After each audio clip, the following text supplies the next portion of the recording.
আজি আমাৰ কেবিনেটত আমি অষ্টম অসম পে কমিশ্যন যেটো ৰাজ্যৰ চৰকাৰৰ কৰ্মচাৰীসকলক 1 জানুৱাৰী তাৰিখে আমি ঘোষণা কৰিছিলোঁ যে ৰাজ্যত আমি অষ্টম বিত্ত আয়োগ বা দৰমহা আয়োগ গঠন কৰিম। এই অষ্টম দৰমহা আয়োগখনক আজি আমি পূৰ্ণ ৰূপ দিওঁ। অসম চৰকাৰৰ অতিৰিক্ত মুখ্য সচিব অৱসৰপ্ৰাপ্ত সুভাষ দাস ইয়াৰ অধ্যক্ষ হ'ব। গুৱাহাটী ইউনিভাৰ্চিটিৰ অধ্যাপক ৰাতুল মহন্ত ইয়াৰ সদস্য হ'ব।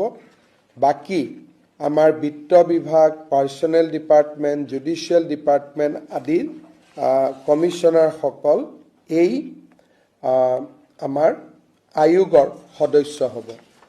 ৰাজ্যৰ অষ্টম দৰমহা আয়োগ গঠনে আমাৰ কৰ্মচাৰীসকলৰ মাজত নিশ্চিতভাৱে আশাৰ সঞ্চাৰ কৰিব, কাৰণ ভাৰত চৰকাৰৰ সমান্তৰালভাৱে আমি পে কমিশ্যনৰ ক্ষেত্ৰত একেলগে আগুৱাই গৈছোঁ।